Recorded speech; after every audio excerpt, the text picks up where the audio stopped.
and also a man of caliber. This man is responsible for all the goods that you see in the Bay Area. Ladies and gentlemen, please help me by putting your hands together for my brother and your brother Dapo in the house.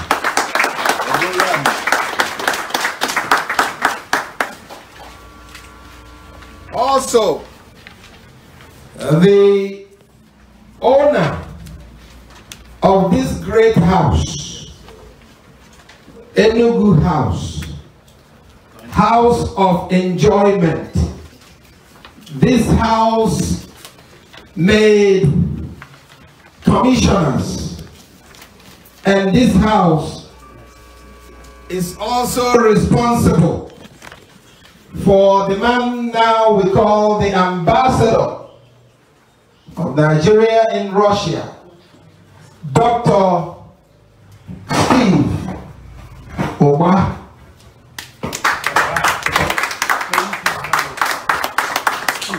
And that man is none other than our own chief, Christopher Chime Ogodo, our landlord and a grand patron of the Great Mickey House.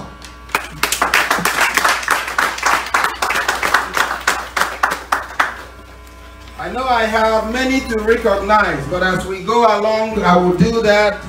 But before I hand the mic over, I would like to also recognize a man of God.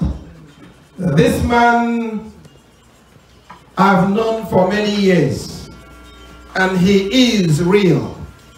We are blessed to have Pastor and Mrs. Aina into this place. Please recognize him. Now, please, I will come back again to the mic, but before then, I would like the pastor to help us do an opening prayer. The pastor will help us to do an opening prayer. So if you don't mind, stand, let us pray. Thank you. Hallelujah. Let us put our hands together because we know that we have a president in this place. Let's put our hands together because God has given us one. And then we have him right here. I think we can do better than that for God that has provided us one. In the name of Jesus. Praise the Lord. Today is a day of excitement because God has blessed us. God is showing us the way forward. And therefore, he has provided a man. And the Lord is here to begin to open doors in a new way. Therefore, we are going to recognize the grace of God that he has given to us tonight. And for our next president of Nigeria, the Lord that has made and provided and covered him. And we're going to pray that the Lord will continue to cover him until he gets to that place. Therefore, I want you to bow down your heads as we honor the King of Kings and the Lord of Lords tonight. Father, we just want to thank you. Thank you because you are the Lord that knows tomorrow. Thank you for the grace that you have given to your Son. And thank you for every one of us that is here tonight to witness a day that is leading to a greater day. Father, we appreciate you, Lord. Thank you for the glory of the Lord that is here. And thank you for the power of the Lord that is here, that is able to make tomorrow. Therefore, we honor you, we appreciate you, and we exalt your name. Thank you because you have given us a man that you are going to help all the way, a man that you are going to lift up his hands and fight his battles until he gets to the throne. Lord, you did for Joseph. He went through many hurdles, but God, you brought him out victoriously. Yes. Therefore, we are trusting in you that our next person is you are helping him out, and Lord, you are going to get him to the throne. Amen. Father, we give you all the glory in the mighty name of Jesus. Tonight, we just say we are here tonight to just honor that your son is already there in the spirit, that God, you have made him and prepared him. All we are asking, oh God, as from tonight, is that you continue to put your edge of protection upon him as before he gets there, as he gets there, in the name of Jesus. Amen. We declare the Lord, as we celebrate the achievement and the accomplishment of getting to be the president, Father, we declare that so shall it be in the name of Jesus. Amen. We pray that as many of us that are here tonight, we shall be a testimony. And then we will look up to the glory of the Lord that is going to rest upon your son. Blessed be your holy name. We declare your glory and we declare your honor. Blessed be your holy name. In Jesus' precious name we have prayed. Amen. Amen. Let's put our hands together for the Lord in the name of Jesus. Thank you, Mr. God bless you. Thank you, Pastor. Thank you very much.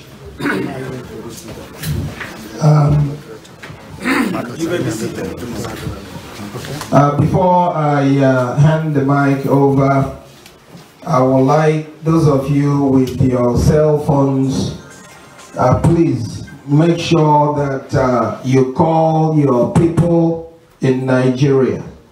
Let them vote African Action Congress. This party is, as far as I'm concerned, this is the winning party. Amen. Yes. So, let me now introduce myself before I hand the mic over. My names are George Uchenna Okereke, and I am the spokesperson for our people here in Northern California. Been doing it since 1980 something, and I thank God for being blessed to share my strength and knowledge with our people. So you are blessed also in Jesus' name. Amen. All right, now I will hand the mic over to another man with a golden voice. Brother Dabo will now take over from me. Brother Dabo, put your hands together for him, please. Thank you, Mr. Speaker. I'm not sure about the golden voice, but that's a new one. Whenever I come, I've been here a couple of times for different reasons. And whenever I come here, it's always for something of joy. I never leave disappointed. I'm always welcomed with full hands, and I appreciate that. So thank you for the invitation. Thank you for allowing us to be here. And we do appreciate all you've done to make this happen. Without further ado, our host, who is one of your members, who we followed in, let me ask him to say a couple of words. Mr. Chuks Omatoju.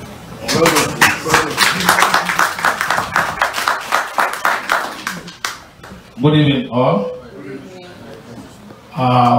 First of all, I will say, greet my house people. Mickey, Gwen! Mickey, Gwen! Mickey, Gwen!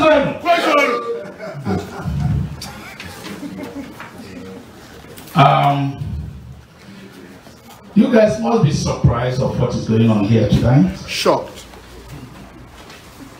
It's nothing like I have never seen. But I think maybe sometime, someday, you guys will know why I am doing this tonight. I have some reasons for this. Let me read a little note from me. Okay. Sorry, I have to use my glasses. Thank you, sir. My reason says like this. I say, take it back, I need ANC to respond to me. Action. Take it back. Action. Take it back. Action. Thank you very much for honoring this great fundraising occasion. Our reasons for this event is to come together, think together, find a way together to secure and take our country back from all these old, outdated ideas of our past leaders and present leaders. Our country, Nigeria, is hungry of a good, truthful leader who can move our country forward, and I think we have found one. His name is Omoyele Sowore.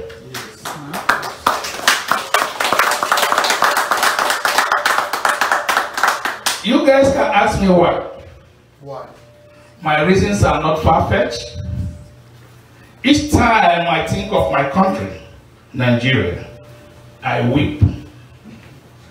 I do cry. I cry because of our kids, the young ones. I cry because of our graduates. I cry because of our graduates with no jobs, no hospitals, no roads, no lights, hence insecurity in our dear country, Nigeria. Yes, these graduates indulge themselves to robbery, Boko Haram, kidnappers, cyber thieves, illicit. My brothers and sisters, we are educated, we have traveled, we have seen other countries. So enough is enough. It is time to fight, not by bloodshed, or by gun, or by dangerous weapon, but by peaceful unrest, which we call PVC, voter's card. Your voter's card is very necessary. Take it back. Action! By the way, if you're a member, you can join. Yes, all Nigerian citizens should rise and say no to these looters because our voting right is not for sale. All Nigerians should join hands together, think together, vote together, succeed together by placing a call to all our families, friends, not to vote or follow those who consistently failed all Nigerians, but Sowore. It's Sowore, AAC is the party that you guys can call your families for. Okay? Yes, with courage, strength, and humanity, we will take our country back. Yes, our PVC is our weapon, and with this, we say to all Nigerians, both present and past leaders, that hurricane is coming. Hurricane is coming to Nigeria to clean out and restructure our dear country, Nigeria. Thank you all. Take it back. Action. Take it back. Action.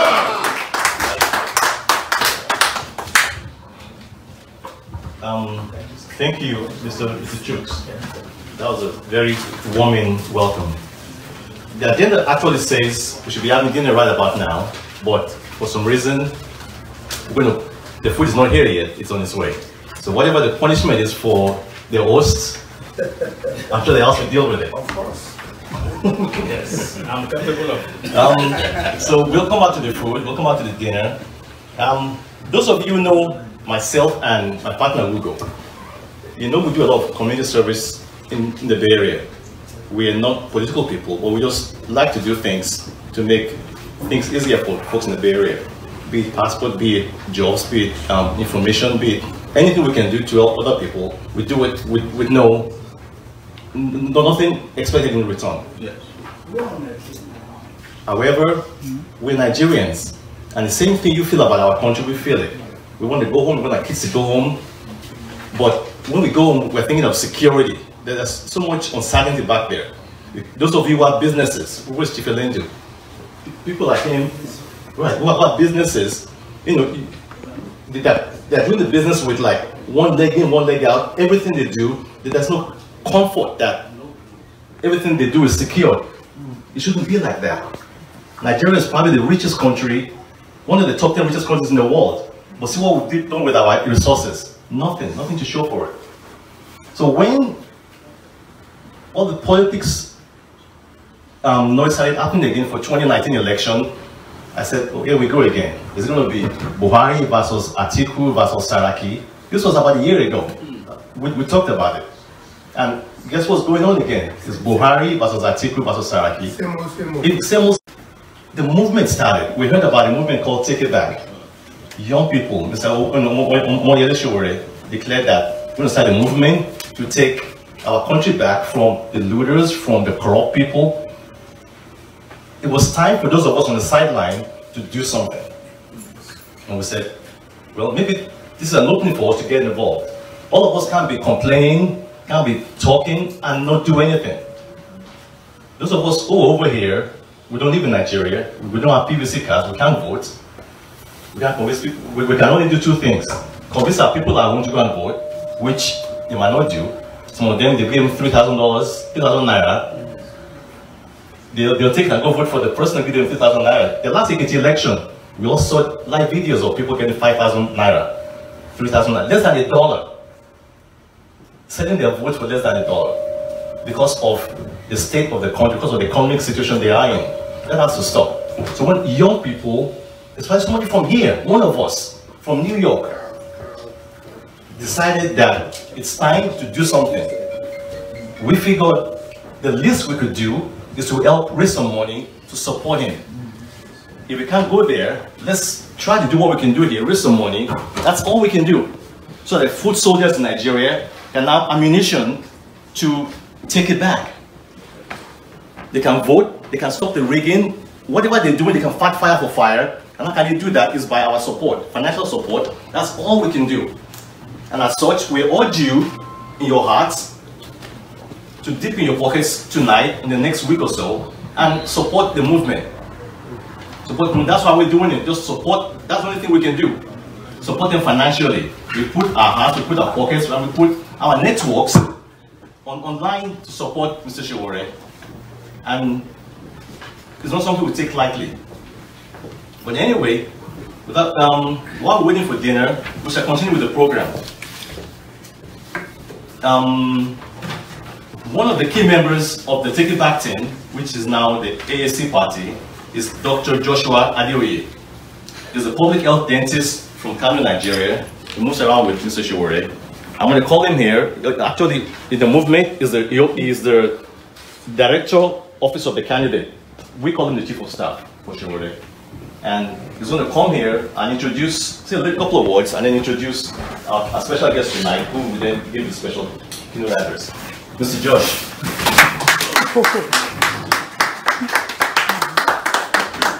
Thank you very much, Mr. Dapo, for that wonderful introduction. I'm excited to be in California. This is my first time here. And here is the city of brotherly love. Yes. There is only brothers I love here. The women, no, this is her. So it's only the women I'm going to ask now to shout, AAC, action! Take it back! Action! AAC, sorry. We'll polish it, we'll polish it. So I'll tell you why I am here. Then maybe you will understand why he is here. So I'm here because I'm a concerned Nigerian. I'm concerned that when I go to the hospital where I work, professors that taught me die in the same hospital in which they taught me, because the system they taught me to function in failed. I'm concerned that citizens are not protected. I'm concerned that I was educated to be a functional literate and not someone who challenges the status quo. I'm concerned that I'm inconsequential. That when I walk down the road, a policeman can stop me and say that, look, you look like you can't afford this car that you just came out from, so enter my car and let's go and investigate in the police station. And so I was sitting down one day and I heard someone think or talk about we inconsequential people.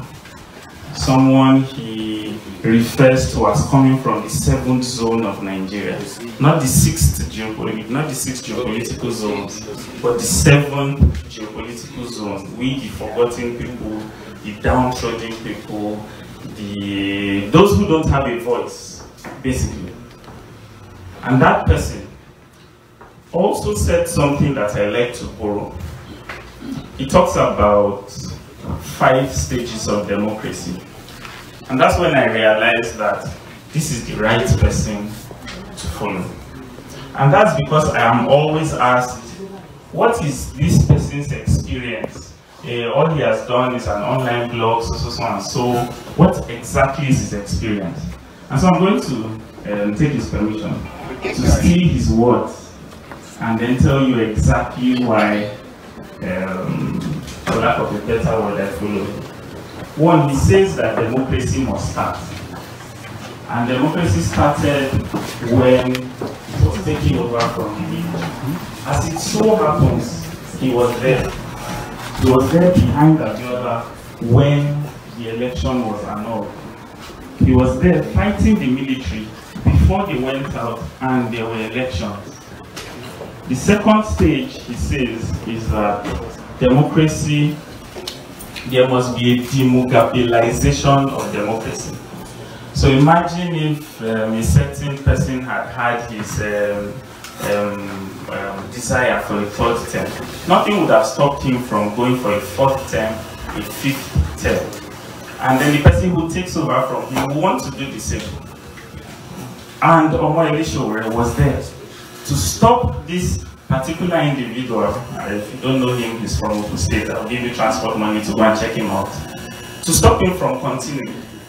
He also talks about the 3rd stage, which is that democracy must be handed over from someone from a, let's call it a majority, we don't like to use the word tribe, but to a minority tribe.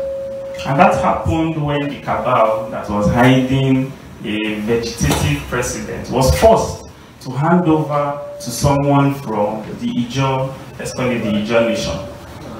And as it so happens, Omoyele Sowore was there. It was his reporting that made it impossible for the cabal to keep hiding those people. He talks about a 4th stage, which is that democracy must also be handed over from a majority party to the opposition party, a ruling party to the opposition party. And that happened in 2015 when PDP had to hand over to APC. And guess what? Omoyele Sowore was there. Now, what kind of experience do you need that surpasses that? But he also talks about a 5th stage, which is that there must be an intergenerational change from, he calls them the ODBs, I will not use that today, but from the old school to the new school. You know, people who have analog mentality to those with digital mentality, people who are tired to those who are fresh, who are young, people who run 3 or 4 marathons a year. And guess what? Omoyele Sowore is at the forefront of this move for an intergenerational change. What kind of experience supersedes this? And so, join me in putting your hands together as we welcome the arrow, yes, the chief disruptor, the individual that is going to lead Nigeria and Africa into the next generation, into our destiny, into our future. Please, let's stand up and put our hands together as we welcome Omoyele Sowore.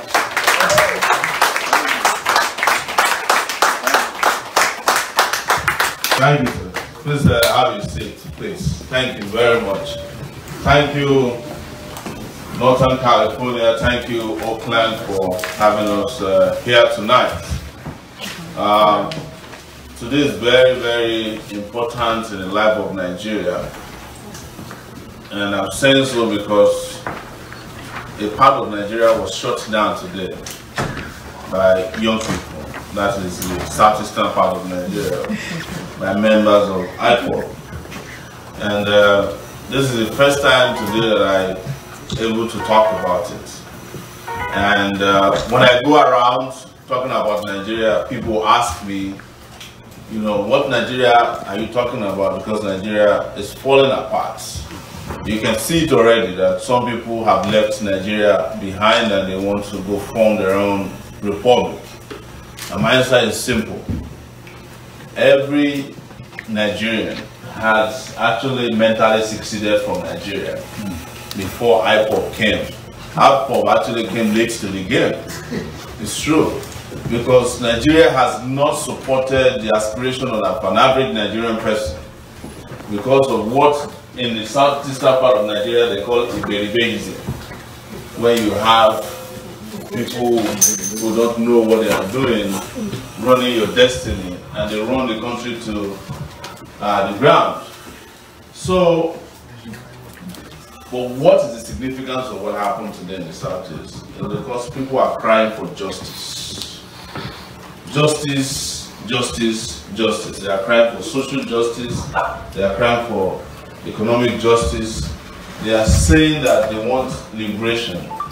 But they have been very nice about it. Nice about it in the sense that in other times, people will not be embarking on sit-at-home protests.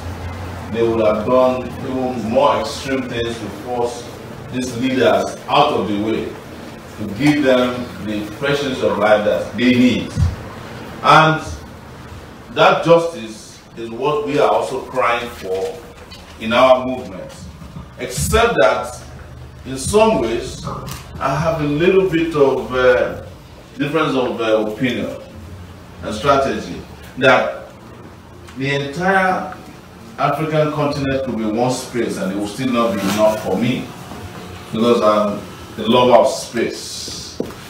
But the whole of Nigeria could be a small space, and it's too small for me because it doesn't guarantee me the kind of future that I need for myself even now and for my children. And you can see it from here. I flew 20 hours from Nigeria in one country. What that Alaska is bigger than Nigeria. California. You know what we're doing on our way here? We turn on our Facebook Live and we're driving and playing music to get here. The reason we're doing it is to remind Nigerians at home that you can actually drive on highways for hours without interruption. The interruption of getting killed, kidnapped, or meeting a roadblock created by the police.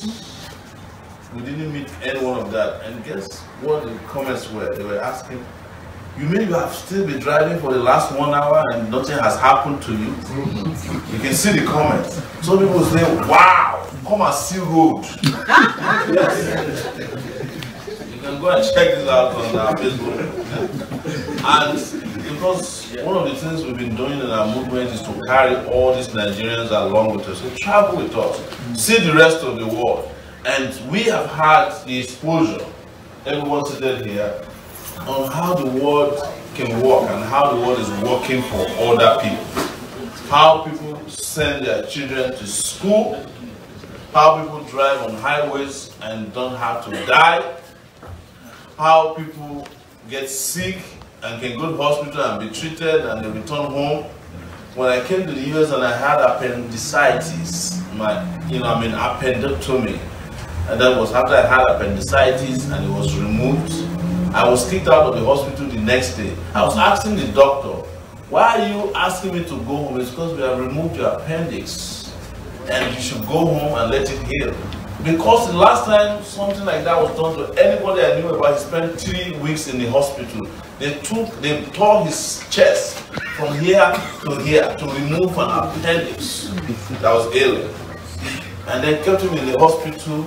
After the doctor was done, the pastors had to come and pray for him for 1 week. After the pastors were done, the family had to be there also to worship Ogun and all that. And after that was done, some other people were called in before this guy was let out of the hospital. But that is no longer even happening in Nigeria. Now, Nigerian doctors are detaining patients after they are finished treating them because they cannot afford to pay their hospital bills.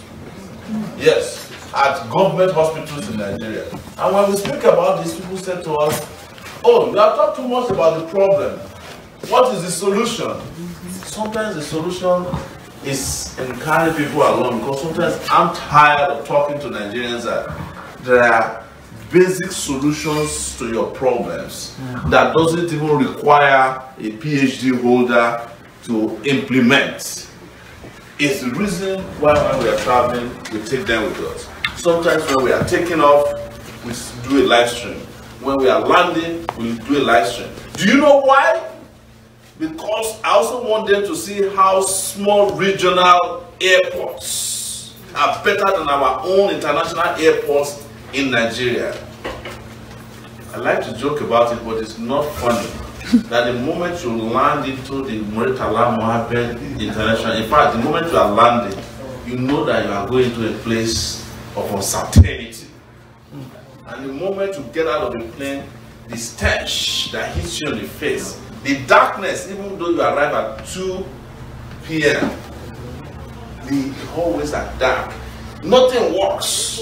If you are unlucky that you have to use the toilets, somebody is holding rationed toilet paper at the entrance of the toilet, saying, take this when you are going into the loo itself. And you are asking yourself, what if I run out of toilet paper? Do I go back holding my pants to say, please give me more? This is what Nigeria is. I use all these analogies because there are small things that we should not be discussing at all. These are things that you and I take for granted. These are things that our kids in this part of the world take for granted. But guess what? Even in our own luxury, every day, where do we find ourselves? We are back in Nigeria. Every day. Even from here, you are thinking Nigeria, you are walking Nigeria, you are discussing Nigeria, you are living Nigeria. Because of what? The Iberibeism that is happening in Nigeria. And we decided through our movement that started 6 months ago that we will go and challenge the status quo ante in Nigeria and start telling people the opportunities that are there if only they can let go of their chains. Because the biggest problem with Nigeria is that even though you may not find Nigerians with physical chains, there's a lot of people who are in mental chains, and they are surrounding themselves with walls of silence, walls of internalization of oppression that they justify every day. Otherwise, I cannot understand why at this time our conversation is about how to re-elect an 80-year-old man to govern a country that has 70% of its population below the age of 30. And these young people, some of them are on Twitter as we speak now, campaigning for Buhari and saying that it's not possible to find an alternative to a man who doesn't even know his real age. It's the truth. Or that it's not possible to find an alternative to someone who had 3 years to govern Nigeria and has not been able to complete over 3 kilometers of highway anywhere. Every project that Buhari had talked about is either a project that somebody was almost completing before he came, or that he completed after he arrived. That is the only thing they can show to you, because as I'm standing in front of you, we've been to 29 states in Nigeria. The last one being Osun State, like a few days ago. And everywhere we went, it's the same story. People are in agony, people are suffering, and nobody is out there discussing issues. And these issues are the things that we have brought back to Nigerians after we decided our movement was launched and we started a political party that is less than 1 month old. Exactly today, it was 30 days ago that we picked up our registration, party registration certificate from INEC in Nigeria. But the good news, thank you.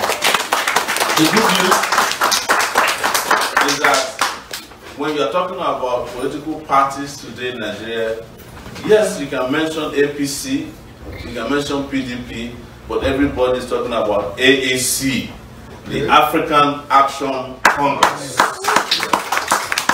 And for those of you who might be asking, why Africa, why not Nigeria? Why not just you start from Nigeria, your country? We are not going to be wasting time discussing Nigeria when Nigeria can lead Africa to that glory that Africa needs, in which Nigeria will be the point of reference. Yes. That Nigeria will be the central hub of the development and the reinstatement of Africa to the path and point of glory amongst nation states across the world. Okay. I describe Africa as a loaded pistol pointed onto the ground. If you look at the map of Africa, it's like a loaded pistol pointing to the ground. And if you look at where Nigeria is, it's like the trigger of that pistol. And the moment Nigeria fires, Africa is about to kill. Yes. I'm telling you, that is the reason why we made it very clear from the beginning. And you all know amongst your peers, other Africans, how many times have they stopped you on the street or had an argument with you in which they say, brother, we wish you could get it right. Correct. So that we can be all right too. But they even challenge you directly and say, what is wrong with you Nigerians? Why don't you just be the leaders that you are? Because no matter how bad the Nigerian is, an African is always kind of jealous, you know, of, you know, I mean, they just look at us and say, wow, this Nigerians, but there's something about being a Nigerian that makes other people to bow when they see us. But, you know, as Jerry Rawlings told me when I met him in Ghana, very recently as well, he said, look, you know, I love Ghanaians, but I cannot deny that I respect Nigerians. Wow. Yes, that's what he told me, you know. And he put it out. But he said, you know the problem with your people, they're still in love with their oppressors.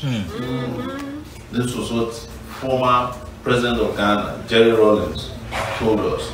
And you know what he did. And when I came back to Nigeria, it was after I met Rawlings in Ghana that they started to take me serious, but in a dangerous way. The Nigerian political establishment. Because they're looking at it and say, you know, we know what Jerry Rawlings did. This is a guy trying to come and do the same thing Jerry Rawlings did. And you know, I'm saying it for the first time here, I'm not interested in any bloodletting. But I'm interested in retiring all the people who have been holding Nigeria to ransom. That is the kind of Jerry Rawlings treatment that we meted out to them. And I guess I want to tell you something here, which is important tonight. That the moment we break their stranglehold, we break Nigeria away from their stranglehold, people will start to disappear. People will start getting atrophied. Some of the people who have been using Nigeria as their social security department, their ATMs, and their mortgage, what's it called, you know, what they used to borrow money in the banking. Not ATM, you know, when you go borrow money, the collateral. Yes, a lot of them have used Nigeria for collateral. Yes, they've deposited Nigeria as a collateral for their individual lifestyles and for their families.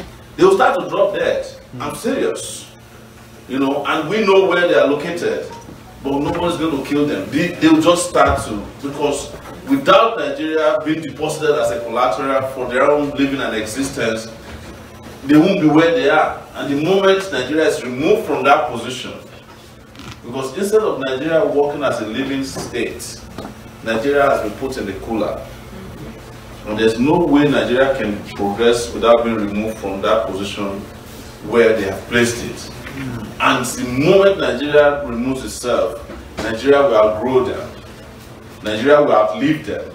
And Nigeria will destroy what legacies they said they have built. As we were coming here, there's a young lady in the car, she's here, and she was making a joke about Nigeria's history. That the reason why they don't teach history in Nigerian schools is because our ancestors are still with us. Yes. You know why? Nigeria is perhaps one of the few African nations today that has a president that is older than the nation states of Nigeria. Nigeria is 58 years old as a nation. The president of Nigeria in 2018 is 80-something years old. So it's almost twice as old as Nigeria. That's why they don't teach history, because the ancestor of Nigeria is still the president of Nigeria. You know? So that's the truth. You know, but I'm breaking it down to this level, and I'm trying to engage and interact with all of you, not to waste too much of your time. There's nobody here seated in this room who is not aware of Nigeria's problem. Some of you have done the best you can for Nigeria. Nigeria is not working for you, you left. But the sad news about Nigeria is that it doesn't matter how far you run away from Nigeria problem, it will follow you there. And I can say unequivocally that most of you who are seated here today would rather be in Nigeria than be here. Yes. Because you know the story. Yes, you come to America, you live a great life, but you know the cyclical story of America. The way I've described, which is different from the 5 stages of democracy, is the frying pan theory that I have of America. Every immigrant that's come to America is like a piece of ripe plantain. Yes. And America is a frying pan with boiling oil, groundnut oil, right? Or it could be palm oil. And when you arrive, America will throw you in the center of that boiling frying pan. And somebody, Uncle Sam, will just be moving you around inside this frying pan. He'll be moving you around inside this frying pan. And one day you get burnt. He will put you at the panhandle. And that's Florida. There's a Florida of life in America, where America dumps you when America is done with you. Because there's constant supply of people who are either shipped to America as slaves or who voluntarily come into indentured servitude in America. That is why when you have children here, after a while, they say they love you, daddy, but after a while, they leave you. And they keep come checking on daddy, and daddy hasn't gone back to Nigeria. They take daddy to the old people's home. That's the detention home for daddy. And when daddy is put in that place, daddy can't get out, except he's given granted permission. But if you go back to Nigeria today, even if you are still 80, your family will not leave you. Yes. Yes, sir. My grandmother is still with us. She's about 90-something years old. We don't know her age in reality. She just tells us her age by the tree that has fallen. So, you know, we say, Grandma, how old are you? She said, there's a tree at so place. If it's still there, you know my age. Or they will tell you the time the Harmattan was the worst, when one bishop was around from Rome. You know, you can't tell their age because nobody was keeping records of all those things. But my grandma is still with us, and she's happy. Because that's how we are, Africans. We don't abandon our own. But we are here in a nation that cares less or care less about you in reality. And I tell people, why would you be an immigrant, come to America and think that you are somebody when people who are Americans themselves, you see what's happening to them on the streets. We are even lucky that we are hardworking. So the solution to this is to create a country for ourselves where we can all live peacefully and happily. You know, no matter how terrible Nigeria is, by the way, when you arrive and you wake up in the morning and the sun shines through the window, there's just some kind of genetic happiness that you get from it. All right. Yes. Yes. I'll tell you that. You know, there's just this happiness that you are walking through, you know, the bush paths in the village, and you know, it reminds you of your natural genetic environment where you are born. And you don't get that natural mystic anywhere else in the world. It is the reason I decided after 20 years that I'm going home. I came to America in 1999. By next year, it will be exactly 20 years that I've been here. Like every one of you, when I came to America, I wanted to spend 2 weeks. Is there anybody here who came hoping to spend how many years you've been here? Probably no one. It's either you came for 2 weeks, 1 month, 3 months, and you know, my 2 weeks has become 19 years.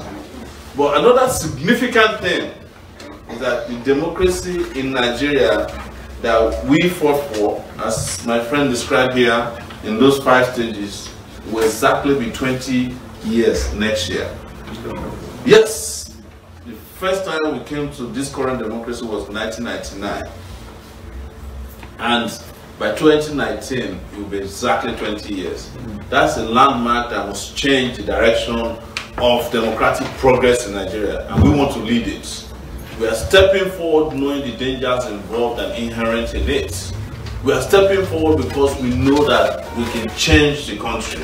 And I have said, I cannot do it alone, but I'm here to motivate all of you, to tell you that we can have a different Nigeria for next year. We can have a Nigeria that you want to go to with happiness, without having to fast 3 months before you go to Nigeria, so that you can make it out. I want us to create a Nigeria that you are not using to scare your children. That is the only thing for most of you here that Nigeria is good for. If your children upset you, you threaten them that you're taking them to Nigeria. Is there nobody here who has ever done that? And you take your children to Nigeria once, they come to say that don't ever take me back there again. And when they misbehave, you say, I'm taking you to Nigeria. I say, you see, Daddy, what do you want me to do for you? Because I don't want to go back to Nigeria. But tell them to Nigeria effect. They'll be very, very happy. Tell them you want to take them to any of these islands. They'll be very happy with you. Thank you. That is why I'm standing in front of you today. It is the reason our party has 10 programs meant to change the history of Nigeria forever. And number one thing there is security. Nigeria is an insecure place, and we need to secure it. Number 2 is electricity. They call it power. Without that wall switching back on every corner in Nigeria, Nigeria is not going anywhere. Number 3 is infrastructure. There is no way in Nigeria that you can drive for an hour non-stop without hitting something that would likely kill you on the highway. I'm telling you. But our desire is to dualize every highway owned by the federal government in Nigeria to jumpstart the economy. Because that's what Americans did with the I-95 that will come from, you know, the East Coast to the West Coast. Number 4 is to stop corruption. You all know about what corruption has done to Nigeria. Corruption is the reason why Dubai is doing well with the money stolen from Nigeria. Whereas Nigeria, from where the money is stolen, is doing really terribly bad. Economy. Nigeria don't have what you can call an economy. There's no way you can go in any university you can go in the world to learn what they are practicing in Nigeria as economics. So that's what we call voodoo economics. That's what they do in Nigeria. It has no meaning, it has no bearing, it has no direction. It's trial and error. Restructuring, this is very, very important, and this is the reason why you had this whole shutdown of the Southeast today. Because a lot of people want to move forward, and there are other factors holding them down. Because Nigeria has become a burden onto every Nigerian and onto every part of Nigeria. And until Nigeria is restructured, Nigeria will not work. And when you talk about restructuring, I want to be very clear. My own definition or understanding or desire to restructure Nigeria is not exactly the same as some of the people you have been hearing from who are involved in imperialism in Nigeria. The restructuring of Nigeria we want is the one that is very, very digital and progressive. It's the restructuring of a Nigeria in which we can have a train that can take goods and services out of Aba to Lagos in 3 hours. It's a restructuring of Nigeria where we have states local government, and federal police working interdependently. It's a restructuring of Nigeria where the integrated people in the southeast don't understand what is happening, and sometimes it hurts me because we are fighting ourselves. They did not understand that you cannot have somebody who fought during the Civil War as your president and expect him to end the war against you. That's true. And until that understanding hits an average person who is fighting for the development of Nigeria, particularly in the southeast, that the first step towards ending the war is to stop voting for generals who came and shot and killed your brothers and sisters in the Civil War. We are wasting our time. It's unbelievable that there are people who still lay red carpets for people like Buhari to come to the southeast and have a discussion about how to return to power. We were in Onitsha, where they are very proud to announce Operation Python Dance, whereas what they needed in the southeast is Operation Reconstruction of the roads. The third Niger Bridge and the fourth Niger Bridge with a train line, railway, that can be taking goods and services out of the southeast. I make a reference to something about the southeast, that an average southeasterner loves his home, but they don't really want to stay there. But they love the fact that they have a home that they can go to. And the people who are in Nigeria have understood that what's the best way to keep an average Southerner or Nigerian in misery is not to provide any form of integration between them and their home or wherever they are in the world. Because why?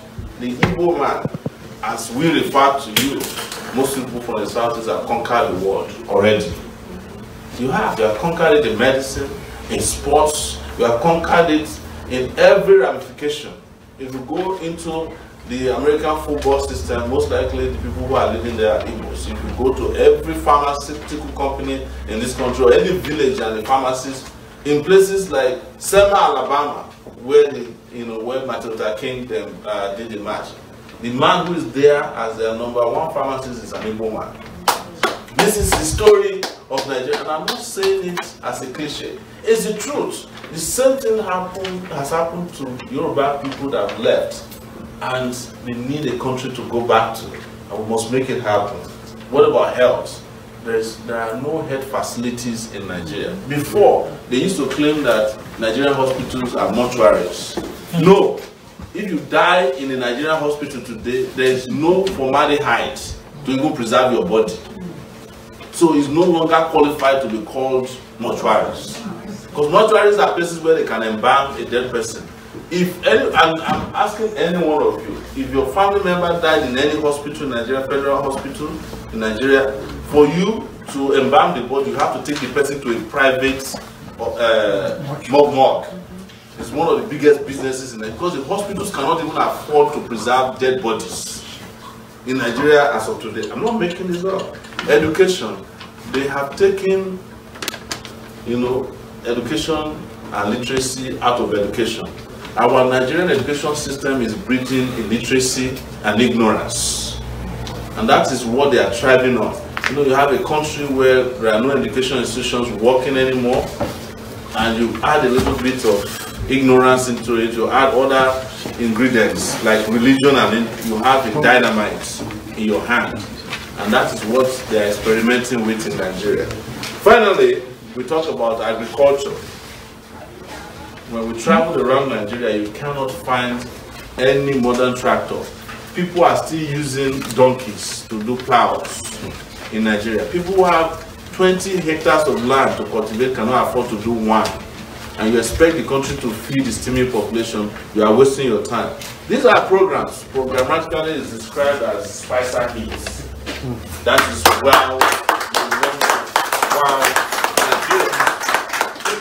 take it back. Action. So without boring you any further, I know a lot of you have questions, you have suggestions, you have comments about what we are doing. And as you can see, I've tried my very best not to make this an academic exercise. That's why I'm breaking down in a language that I think all of you will understand, and I'm sure you have understood. So I'll be happy to take questions. As you can see from my eyes, I've been a little bit languid, but not complacent, because I've been traveling for 20 hours non-stop. I just arrived here. Okay, I've just arrived here from Lagos, Nigeria, and came directly to Northern California to have a meeting with you. I'll say one final thing so that you can understand why I won't say Nigeria is cursed, but the leaders are cursed. There's a small town here, somewhere around Oakland, known as San Ramon. Am I correct? Yes, you're correct. That place, the air quality of the place is measured. That's the air they breathe there is measured. All the wealth, almost all the wealth that's built San Ramon came from Nigeria's Niger Delta region, from Chevron. Yes. If you go and live there, the air you breathe is kosher. Not little. It is the air in Oakland, the town that we're in, that is little. Because when they were building the refinery, they pointed the fumes in the direction of the blacks and the pure air in the direction of whites. But the oil that is coming into that refinery is coming directly from the Niger Delta region. The wealth in this area, the misery in this area, came from Nigeria. This particular area is a representation of Nigeria. Yes, it's an analogy that is perfect that so many of you may not know. Because a few years ago, I actually came here to represent the people of the larger community when they sued Chevron in San Francisco here as an advisor to the case. We lost the case, no doubt, but it opened my eyes into how many people have been enriched by working in Nigeria. How much Nigeria's wealth is helping people to live better life while Nigerians are living in squalor and misery. Thank you so much for coming tonight. Thank you.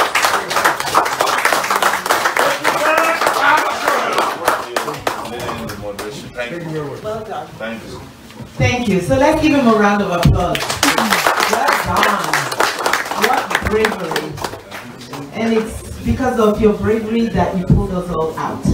Because I'm sure everyone agrees with me that if we have someone else who could do that which each of us desire, that we all are very eager to stand behind you. And for that reason, I'm not assume everyone knows who I am. I'm Dr. Veronica Ofwebune. I'm from Iseluku in Delta State. And I proudly am part of that. And you are doing what's in all of our hearts. We would like to see you get in there and do all the work that you've done, that you have talked about. Every single goal that you have there is what we all desire. And it makes a huge difference that you've also been here just like all of us. How you transition from here to home is that which we'll have a dialogue on another day. People are hungry, but I think we're going to take advantage of every moment that we have here. We want to thank everyone on a Friday night, long week, taking the time to be here because the journey you are on, we're there with you. In fact, on Tuesday, we're taking a letter from the concerned citizens of Nigeria to Honorable Congresswoman Barbara Lee to look out for you and all the other ones who are running. That we do not want, yeah, thank you. Yeah, so we do not want anything to happen to you. It needs to be fair play. And we just want the government of Nigeria to know that the world is watching. Yeah. I'm also working with the United Nations group that I'm on the board here locally to see if there's a way we can have Nigeria invite them, because from all the questions we have, they said they can't just go in. Nigeria needs to invite. So if there's ways that you know that we can inspire or move Nigeria to officially invite United Nations, they will send delegates to observe. But so maybe out of you, the young leaders, you can find a way to invite the United Nations. That's what I find out. So we have questions and answers, and food is getting set up, so we don't want to, I mean, our night is short. So we have questions, and I know that Mr. Eugene Elendu already has a question. I was informed, so let me walk over and give him the microphone. Oh, he's number 2 or 3. All right. Well, let you stay on the queue, Chief. Let me find out who's the first person. Mickey Club. Let's give it up for Mickey Club. Mickey Club is the most respected, highest respected club that Nigeria can boast of. Very honorable men with very honorable ways, and we respect you. I must tell you, I was talking about you in Chicago about 3 Saturdays ago, where I was emceeing an event, fundraising, and they had their own club, and I can proudly talk about Mickey and Mickey Soccer. So you go, Mickey. Thank you, sir. I also want to thank Mr. Chooks Onwatogu for being the host and allowing you to open the door, because not everybody can come to Mickey and do this. So it's really very important that you understand how important you are to all of us. And so let me give the microphone and see if the Chief of the Chiefs has a question, then I can let everybody else ask. Chief of. Not yet. Okay, all right, warming up. That's our leader here. Anybody have a question? You guys must have a lot of questions. Okay, so. Good evening, everybody. Good evening, my brother, the producer candidates. I'm very glad to see you here to speak to us. I have some things I would like to raise. I know whether you'll be able to address it. About 16 years ago, I think roughly 2002, we had a similar event here. Somebody close to me, very dear, young as you are. He was 49, I think we are 47. Yes, right. He came here, he told us almost identical of what you just said to us today. How the youth will change the country. But today, he's no longer 49, he's 65. And everything he told us, campaigning for Africa, the founder of Africa, Chief Sowore, is my cousin. Unfortunately, I don't think what I'm seeing today in Africa, in order to the party, is still the same thing. I cannot ask you whether you be like them, those youths who were young, criticizing the old, and who turned to be like the old. So please, my brother, bear that in mind. We'll be looking for results on that. The one area I would like to ask you a question is when you talked about restructuring. Yes. I'm an Igbo, a proud one. You said what you party or you have an idea about restructuring is to integrate Igbos. It sounds too good. It sounds more patronizing to me. I expect the president candidate to come up and tell us exactly how to restructure the country. The idea of usual policy is okay with me. But as an Igbo man, I believe what we are looking for is a true restructuring. If possible, going back to pre-war constitution, where the regions, call it state, whatever you call it now, will be able to make their own decision and move and do their best. The mere simple idea of integrating us, no, we don't need integration. We have forcefully integrated ourselves. We're everywhere in Nigeria. We are not going backwards. What we're simply asking is that allow us to grow at our own pace. In essence, the South-South, we call it resource control. The West will also call it restructuring in a different form. Someone recently wrote about it in Warsaw. He called it economic regionalization, where he talked about 7 regions. Instead of the 6 geopolitical regions we have now, the 7th one was Lagos. And the other 6 were the current economic political regions. If we can allow them to have independence and go according to their best, I think that will be the structure we're looking for. Not with integrating votes. Thank you. Thank you. Thank you. You didn't introduce yourself. Sorry, my brother. I'm Elendu, Eugene Elendu. Okay, I think I spoke to you years ago, possibly. Do you run a transportation company in the area? Not that was my younger brother. That is his younger brother. Yes. So you see, I know you. Yes, it's a small world. I used to talk to him a lot, and just so that you know, I started even my journalism career with Elendu Reports years ago, about 13 years ago, before I went and started Sahara Reporters. And I want to start by discussing restructuring, from which is your last very profound statement and comment. I want to make it very clear to you that I'm not asking for reintegration of Igbos into Nigeria. As you rightly described, Igbos are already integrated, and I said it very clearly here, that you have conquered not only Nigeria, but you conquered the world. You have reintegrated yourself after a war that led to the death of over 3 million people, a decimation that's almost unseen before in history. You recovered faster than the people who claim to have defeated you in the war. That is the truth. The second aspect that I want to be very clear about is that what Igbos are asking for is social justice. In fact, what we are championing is that in being reintegrated into Nigeria, you want to be moving at the pace that you have been moving independently, because Nigeria is holding you back. The truth is that Igbos are not the only people Nigeria is holding back. The first thing I said at this meeting here is that a lot of Nigerians have mentally succeeded from Nigeria. If you walk into Nigeria today, every house is like a local government to itself. You have to provide your water, provide your security, electricity. So a lot of Nigerians are tired and sick and tired leadership.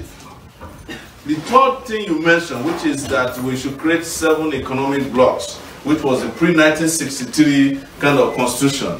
It has a problem that I will talk about briefly here. You see, I don't know about the Southeast that well, but if you ask an average Ekiti man if he wants to come back to Ibadan as the headquarters of the Southwest region, the answer you get is no. That's the truth. Because even when they created states, some states that were created 30 years ago have not been able to conclude their boundaries till today. I'll give an example of Oyo and Osun states. The third problem it presents is that if Nigeria as it is today is divided into 7 places, and you still have criminals managing the 7 regions, Nigeria, each region will still be worse than it used to be. What am I telling you? Who is the governor of Imo State? Iberi. Yes. If you go to Owerri, if you go to Owerri today, it will take you faster to get from Lagos to Owerri by air than to get from the airport to the middle of the town. Managed by who? Okorocha. I name them all the time when I speak publicly. So, are you saying that if we divide Nigeria into regions and 7 regions, and Okorocha is your governor, the regional governor, the East will be worse than any other part of the world? I'm telling you, if we divide Lagos, already Lagos is a region that is economically viable. But do you know what is killing Lagos? The greed of one man, Bola Tinubu. Yes. Speak. I'm telling you. So when you divide another part of Nigeria, the northeast or northwest, and you put Atiku there, you expect development, it's not going to happen. If you divide Nigeria into north central and you put another person there named Saraki, you expect development, you are wasting your time. So even when we finish all the fine paperwork of regionalizing Nigeria, of devolving power, and you still put the same wrong people in charge of Nigeria, you will hate restructuring to the extent that you will be looking for another buzzword for each of the regions to have big enough prisons to jail all the people that we're talking about restructuring. Do you understand that as the people that I learned about in social studies in 1979, they are still in charge of Nigeria today, and they are the ones talking about restructuring. If you want to restructure Nigeria, why can't you be honest and be kind and fair enough to let the young people for whom the future of the country is about to restructure for themselves? There is no reason, sir, that we are here lying to ourselves that somebody who is 80 years old is going to restructure Nigeria for me. Somebody who has been restructuring Nigeria for his pocket cannot restructure Nigeria for another person in this age and time. That is the truth. But the most important thing is that if I ask anyone here in the house if they know the governor of this state, most of you may not even know the name of the governor of the state, because you don't have anything to do with the governor of the state. Because your counties are taking care of your problems. Go and ask the people who are asking for restructuring. I will name another one. His name is Olusegun Mimiko from Ondo State, governor of my state. For 8 years, the man did not allow a local government election to happen in the state. The day he was kicked out of office, he was talking about restructuring. If you want to restructure Nigeria, you should at least be able to restructure a state when you are governor. And what is the best way to restructure Nigeria is to allow government to percolate to the grassroots. And how do you do it? Through local government. Governors don't allow local government to exist. They squeeze them. Yes. Because the local government funds are stolen as they are arriving from Abuja by governors to build mansions outside of Nigeria. I am just telling you that the restructuring we need also need integrity. People with integrity. People who are honest.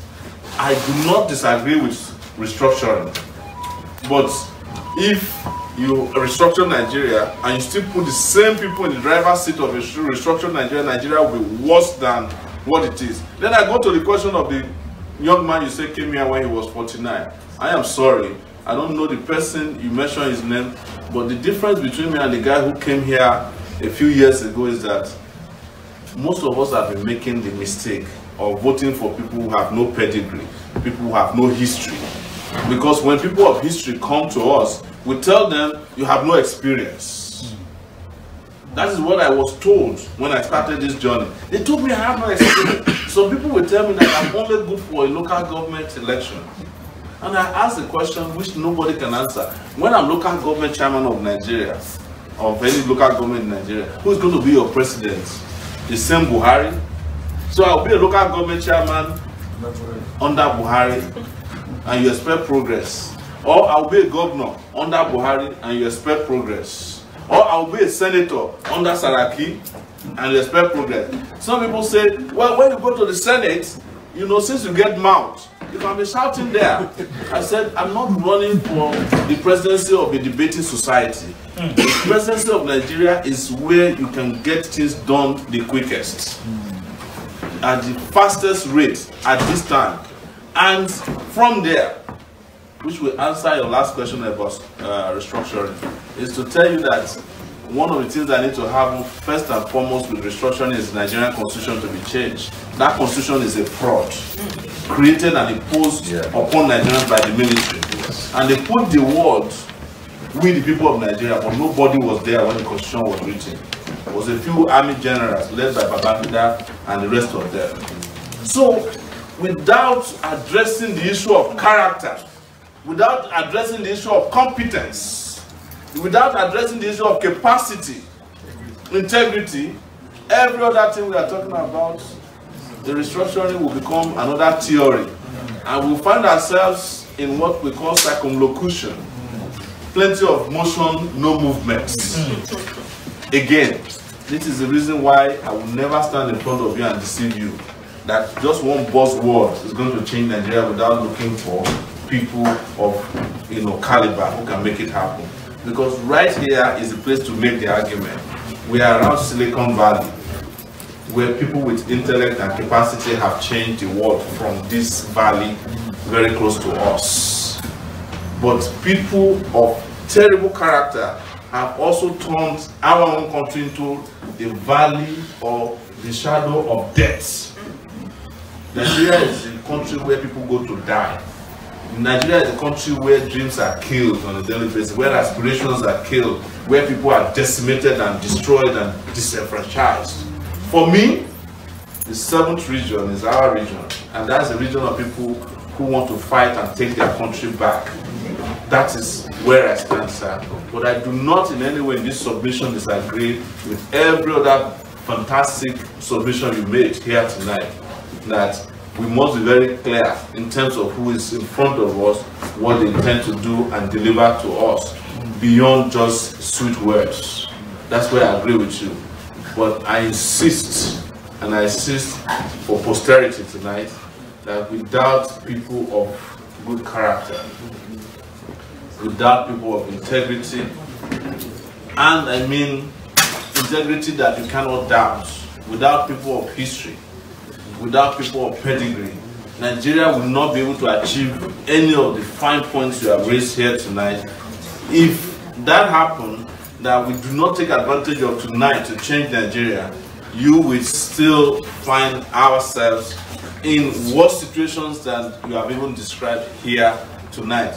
Because what will happen is that you have the APC go back to Owerri, you know, the Abga guys will still go back to Anambra, and the APC people will still take over, and you have these two buccaneers just balkanizing Nigerians and sharing it amongst themselves without any progress whatsoever coming to Nigeria, our nation. But if we go just slightly in a different direction, by taking a bold step tonight, we'll find ourselves in a situation described by Fidel Castro, in one of his quotes, that history will absorb me. History will absorb all of us if we do the right thing. Wow. Honorable, we would like for you to sit down for a moment. I don't know where he gets the energy. I wanted to say, bring him a bottle of water, but your voice hasn't cracked. And that really tells me what I feel about pastors and leaders, that it's really a calling. Because on Sunday, for example, like our honorable pastor and first lady, welcome. We can roll over and not have to go to church, right? They don't have a choice. And our leader here, the energy that he's using, don't you wonder, my gosh. And he looks like he can go on for 24/7. Yes. And so that just really tells me it's an anointment, it's a calling.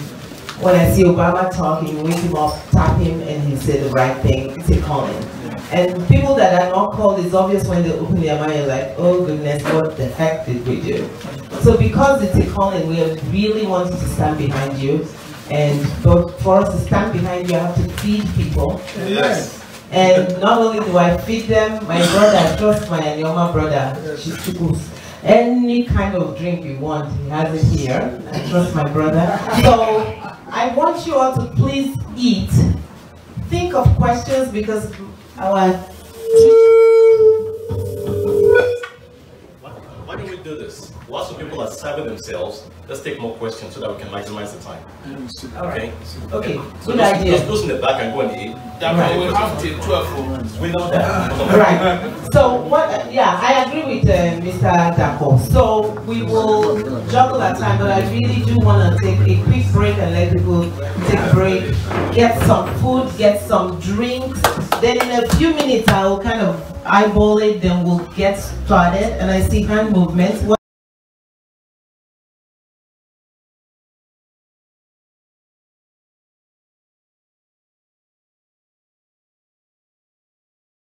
Quite remember why we are here, because of the delicious meals we've been having. We are here to raise funds. To raise funds to enable this young man to do what we expect our children to do. To move Nigeria forward. Having said that, I will start this evening's fundraising event. Yes. I have no intention of calling names per se, but those of us in the Mickey VIP room, if you guys can come out here, that would be very, very well appreciated. Now, I will start. Actually, I would need somebody with our regular Mickey plate. Yes, you know it. And let me, by the way, greet the people that own this place. Big house, bueno! Big house, bueno! Yes, yes. This is Mickey House. Let's not forget about it. There you go. Now, do we have it? Yes. Now, just because we do not, wait a minute, somebody has to hold it as we go around. Charity begins at home, they say. And this particular, all right, this young man here, with golden beard. Young man. Yes. I will be supporting our brother here with $500.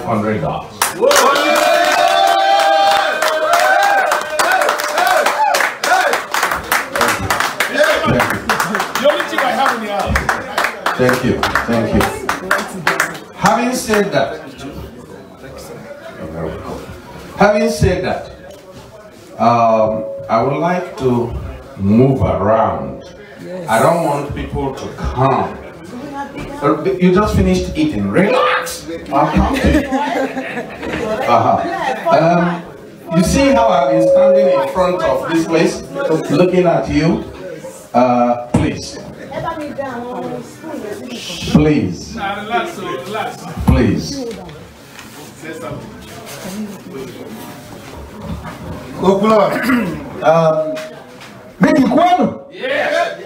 It is highly impossible to give more than the leader of our great house, but I will give $100. Thank you. Somebody ought to be taking the notes. Who's taking the notes? Okay. Where's that one? Yes. Moving along,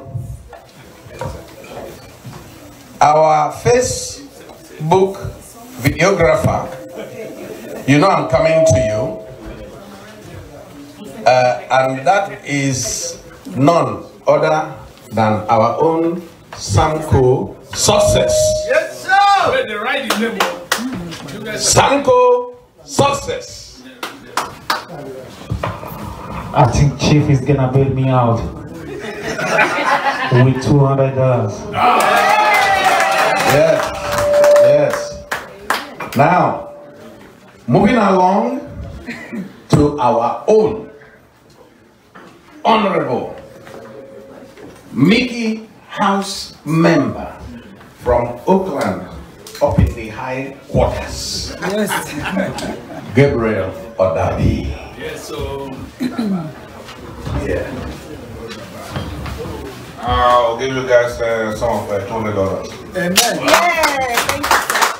Yes, with his lovely wife sitting next to him. That's wonderful. Now, I have to keep moving on. The man of God is here with us, but dollars don't discriminate. Yeah, my brother. Praise the Lord. So I will. I don't know. Well, Bring the music down. yes, I would like to support with $200. Yeah, put your hands together, gentlemen. Yes. Next is another honorable member. Hold on, sir. Let them catch up. The people writing and collecting. I don't know. They keep telling me they are coming back. Ugo hasn't written it down. That's okay. Oh, it's okay. Don't worry. Tell him to do that. Another honorable member in the house. Yes. Because they are trying to set up. Okay, where is Ugo? He's right there. They are setting up the way, don't worry. Just write it in and beg. It's nothing. Yes. Yeah, please. Here we have another honorable member of the Mickey House from up in the hills also.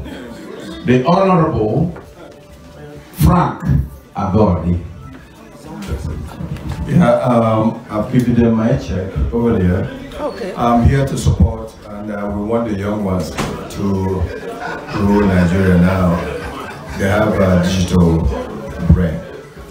Thank you. All right. They said they give a check. Yes. I'll give back the check. Now, moving along, I would like to get to one of the founding members of the Mickey House, the Honorable Ifeanyi Okechukwu, former Vice President of Wells Fargo Bank.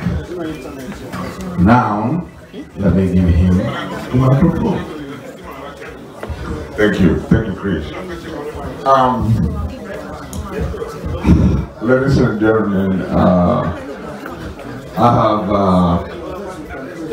been listening to everybody this evening, and I'd like to support the presidency. But you know, there is something missing here. That is, it's just not the money. You have the advantage of being abroad, being overseas, being in the United States. So I guess my question to you is, how are you planning on harnessing the intellectual resources of those of us who are here and who can help you? And I'm thinking with that support alone, you'll be able to exceed the minimum that your counterparts in Nigeria, you know. So if you can just answer in a couple. Please, by the way, Mr. Okechukwu was the third highest ranking officer of West Fargo Bank. In fact, he put me in West Fargo Bank in this country. In the last 16 years, he hired me as a banker in West Fargo. So thank you. Thank you. Thank you so much. What I should say to you is that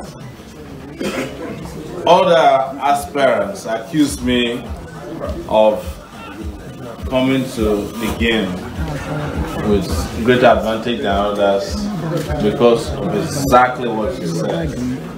That I've already locked down the resources and the capabilities and capacities that you mentioned of people in diaspora who are capable of changing Nigeria without asking for a dime. As you know, there's a Nigerian doctor in this town, the United States, who can take out a baby from a womb, fix the baby and put the baby back in the womb, and the baby will be born almost perfect, if not perfect. We have economists, pharmacists, we have nuclear physicists, we have tunnel engineers in the diaspora who are dying to come back home. And one of the things you'll be hearing from us very soon, because we are taking your information, is that we are building a pool of resources that will help us to kickstart this new government from day one. We are not going to wait for 6 months before we form our cabinet, because we already have a shadow cabinet by way of the kind of support we are processing. But on the lighter mood, we also need doctors who can help us replace the brain of these old leaders. You know, they need brain surgery, but it's too late now. Thank you very much. Thank you, thank you. You say Philip. All right. Now, who is next here? All right. No, I'll get through them. Okay. Shaga, this is another honorable member from the Making House. Please, don't go there.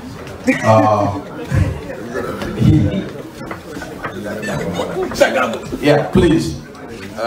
Here's the microphone. I don't need a microphone to donate. All right, then go ahead and do what you need to do. Just give me a pen, but I don't want that guy's pen. Here. He doesn't want that guy's pen. I'm giving him a pen. Moving along, there are some people here that I'm not too sure. My brother, are you contributing with us?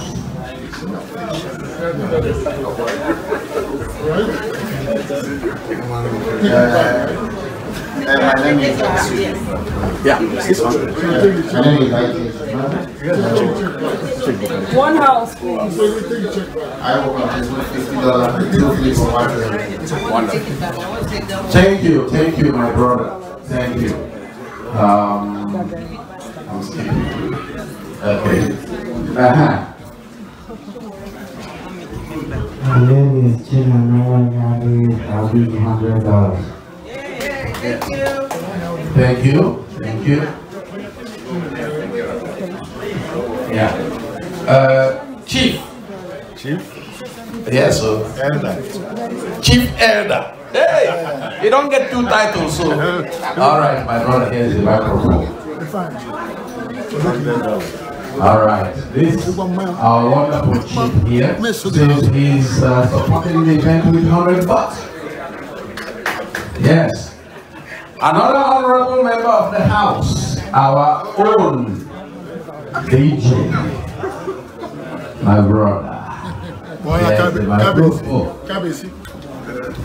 This one, that's a saboteur. You are a saboteur.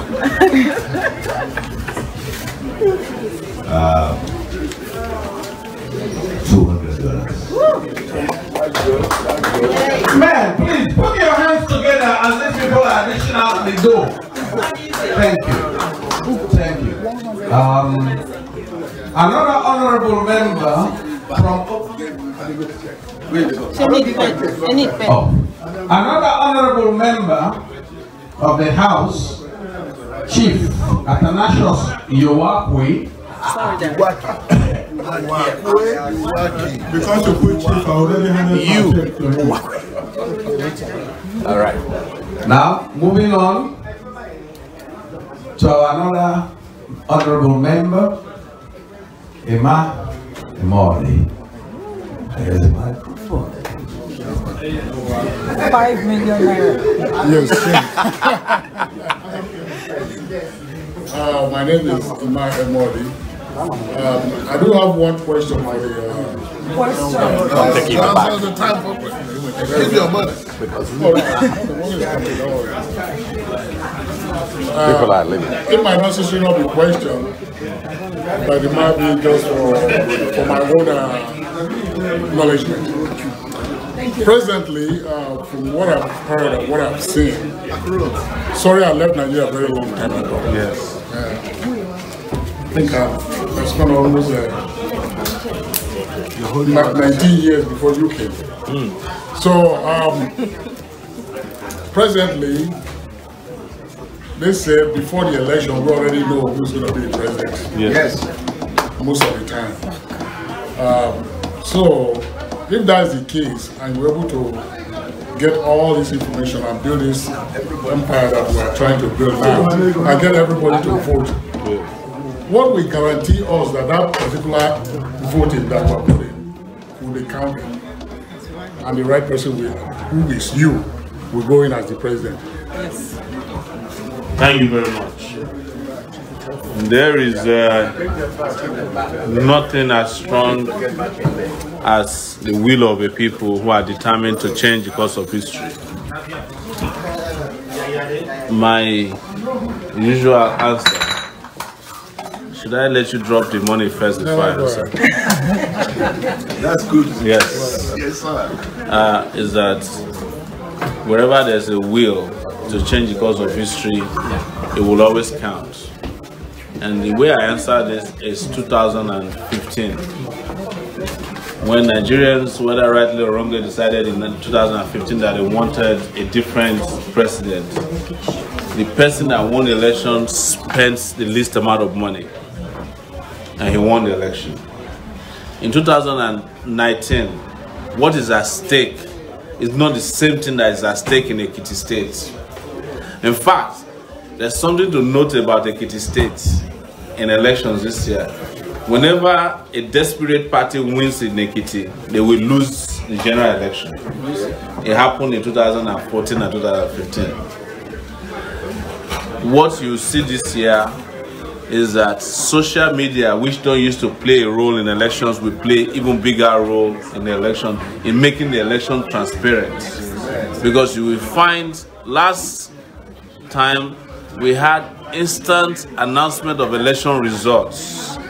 This year, you will find instantaneous release of election results. That is by 12 noon on February 16, 2019, which is my birthday.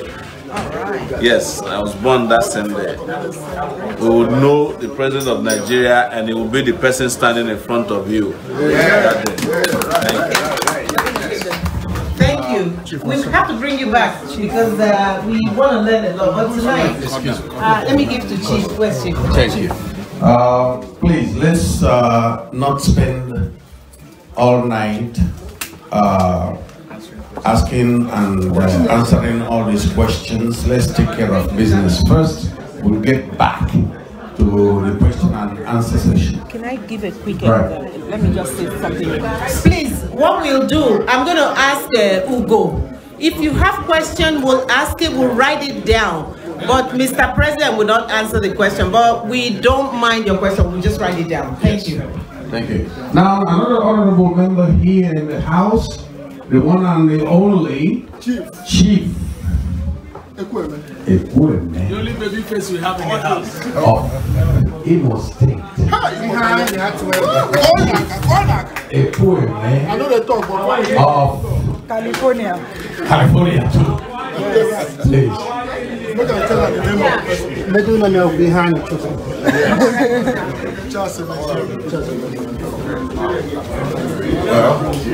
the person I'm supposed to address is in conversations. Let me ask this a second. I'm going to support his bid for the presidency of Nigeria with a sum of $200. Wow. Thank you. Thank you. Thank you. Yes. Moving along. Excuse me. Excuse me. Can I come to you? Yes. Yeah. Moving along. I know that quite a few of my Mickey members are all inside their VIP room. My brother, come. Come. I beg. Do what you need to do. Give your support. Yes. How much will you donate? Good evening, everybody. And you saw me speaking my language, yes, the redialect to him. This guy here is actually from it's my own, like I say. When Omatoku told me about it at the soccer, I said, well, I will do my possible best. If something happened, that's why I couldn't be here on time. But I thank God my brother was here. He told me about the aggregate. So it's like the royal prince in the house. And I will give all the support I will. For sure. All the support. Now I will give. Are you going? All right. Now, I'm not too sure how far this microphone can go, but so far it's doing very, very well. My brother. Yes. I caught you before I could get in there. So, yeah. The future president over there. Honorable President 2019, Mr. Sowore, congratulations in advance. I know you will be successful in getting the position. So anyway, he's not really paying attention. Come on. Yeah. Oh, 1 second. Something while we take care of this business.